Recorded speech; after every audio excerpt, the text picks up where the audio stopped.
രാവിലെ നോക്കുമ്പോഴത്തേനെ യേശുട്ടൻ നല്ല ഉറക്കം. ഒരു സൈഡിൽ കൂടെ നോക്കുമ്പോഴോ ഉമ്മയും വൈഫും എല്ലാം നല്ല കാര്യമായിട്ട് കിച്ചണിൽ പരിപാടിയും നടത്തിക്കൊണ്ടിരിക്കും.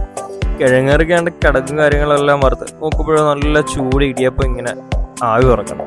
അന്നേരത്തേക്ക് ചെന്ന് യേശുട്ടിനെ വിളിച്ചു. കാരണം യേശുട്ട് രാത്രി എൻ്റെ അടുത്ത് പറഞ്ഞായിരുന്നു വരുമ്പോൾ കിൻഡർ ജോയ് വാങ്ങിച്ചുകൊണ്ട് വരുന്നതാണ്. ഞാൻ വരുമ്പോഴത്തേനും ആളുറക്കും. പിന്നെ എൻ്റെ അടുത്ത് നിന്ന് അടിയുണ്ടാക്കി കിൻഡർ ജോയ് ഒക്കെ വാങ്ങിച്ച് യേശുട്ടൻ കഴിക്കാനൊക്കെ തുടങ്ങി.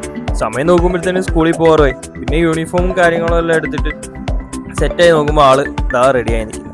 നേരത്തേക്ക് തൊട്ടുപുറകെ തന്നെ സ്കൂൾ ബസ്സും കാര്യങ്ങളും എല്ലാം വന്നു. യേശുട്ടൻ പോയി ശേഷം ഞാൻ എന്ത് ചെയ്ത് കിച്ചണിലോട്ട് കയറി നമ്മളെ വയനാട് സ്റ്റൈലില് ഉണ്ടാക്കുമല്ലോ കാടമുട്ടയ്ക്കകത്ത്, അതേപോലെ കോഴിമുട്ടയ്ക്കകത്ത് ഞാൻ എൻ്റെതായിട്ടുള്ളൊരു സ്റ്റൈലിൽ ഞാനും പരീക്ഷണങ്ങളൊക്കെ നടത്തി. അതെല്ലാം സെറ്റ് ചെയ്ത് നേരെ അവിടെ വെച്ചിട്ട് പോയി കുളിച്ച് റെഡിയായി നേരെ ഫുഡ് കഴിക്കാൻ വേണ്ടി താഴെ വരുമ്പോഴത്തേനും ഞാൻ ഉണ്ടാക്കി വെച്ച മുട്ടയും നല്ല ഇടിയപ്പം കിഴങ്ങേറി എല്ലാം ഉണ്ടായിരുന്നു. അതെല്ലാം കഴിച്ച് പിന്നെ നേരെ കടയിലേക്ക് പോകാൻ വേണ്ടി ഇറങ്ങി. നേരെ പോയി കടയും കാര്യങ്ങളൊക്കെ തുറക്കാനും സമയമായിരുന്നു കേട്ടോ.